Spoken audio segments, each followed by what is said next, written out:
اعوذ باللہ من الشیطان الرجیم بسم اللہ الرحمن الرحیم۔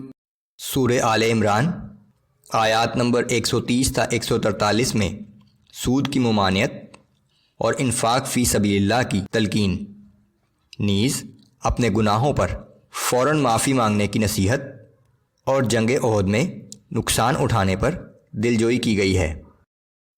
اعوذ باللہ من الشیطان الرجیم۔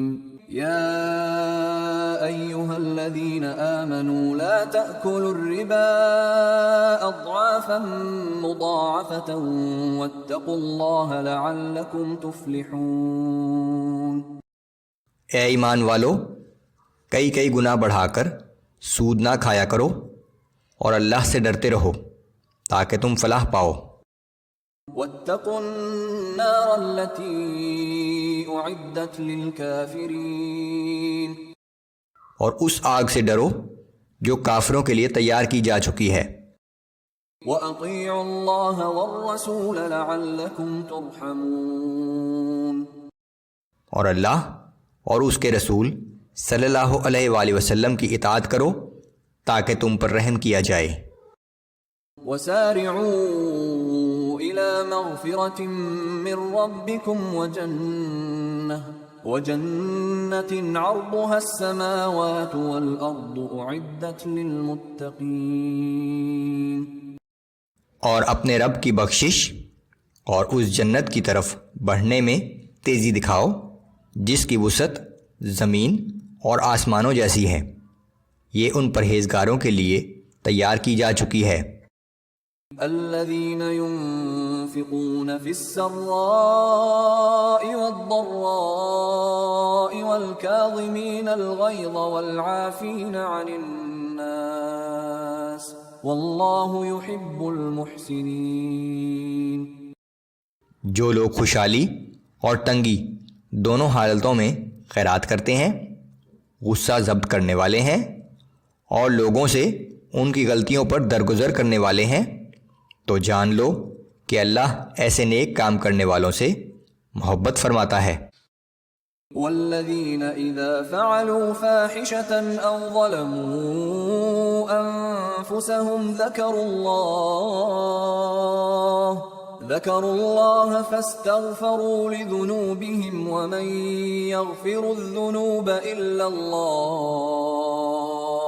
فاستغفروا لذنوبهم ومن يغفر الذنوب الا الله ولم يصروا على ما فعلوا وهم يعلمون۔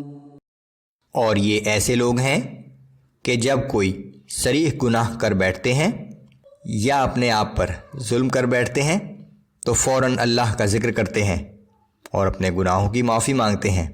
بے شک اللہ کے سوا گناہوں کی بخشش کر بھی کون سکتا ہے، اور پھر دیدہ و دانستہ اپنے کیے پر اصرار نہیں کرتے۔ اولئک جزاؤہم مغفرۃ من ربہم وجنات تجری من تحتها الانہار خالدین فیہا ونعم اجر العاملین۔ ان کے رب کے پاس ایسے لوگوں کی جزا یہ ہے کہ وہ انہیں معاف کر دے گا اور جنت کے ایسے باغات میں داخل کرے گا جن کے نیچے نہریں بہتی ہیں، یہ لوگ ان باغات میں ہمیشہ رہیں گے۔ کیا ہی اچھا صلہ ہے نیک اعمال کرنے والوں کے لیے۔ قد خلت من قبلكم سنن فسيروا في الأرض فانظروا كيف كان عاقبة المكذبين۔ تم سے پہلے بہت سی امتوں کی مثالیں گزر چکی ہیں، سو تم زمین میں چل پھر کر دیکھو کہ جھٹلانے والوں کا کیا انجام ہوا۔ هذا بيان للناس وهدى وموعظة للمتقين۔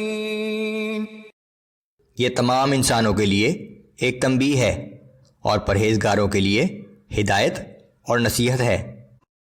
ولا تهنوا ولا تحزنوا وأنتم الأعلون إن كنتم مؤمنين اور تم ہمت نہ ہارو اور غم نہ کرو، آخر کار تم ہی غالب رہو گے اگر تم کامل مومن ہو۔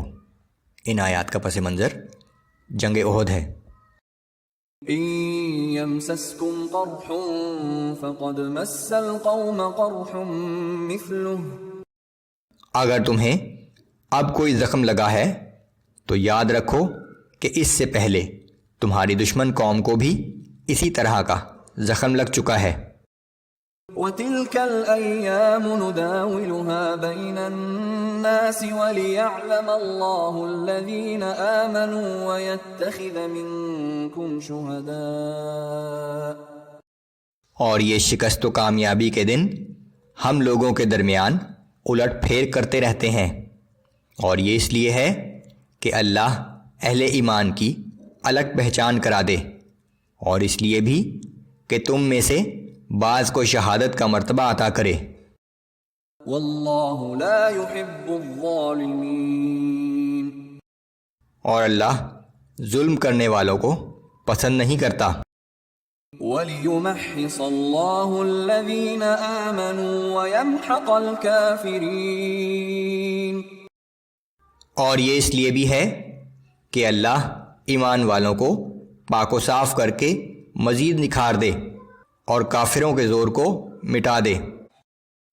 أَمْ حَسِبْتُمْ أَن تَدْخُلُوا الْجَنَّةَ وَلَمَّا يَعْلَمِ اللَّهُ الَّذِينَ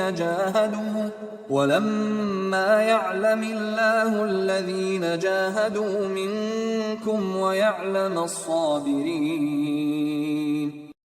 کیا تم نے یہ سمجھ رکھا ہے کہ تم یوں ہی محض ایمان کا دعویٰ کر کے جنت میں داخل ہو جاؤ گے، حالانکہ ابھی اللہ نے یہ تو دیکھا ہی نہیں کہ تم میں سے کون جہاد میں جانے لڑانے والے ہیں اور کون اس کی خاطر صبر و استقامت دکھانے والے ہیں۔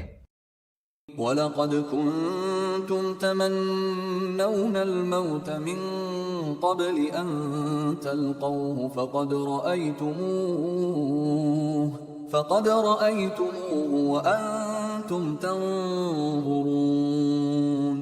اور تم تو شہادت کی موت کی تمنا کرتے تھے، مگر یہ اس وقت کی بات تھی جب موت سامنے نہ آئی تھی۔ لو اب وہ تمہارے سامنے آ گئی ہے اور تم نے اسے اپنی آنکھوں سے دیکھ لیا ہے۔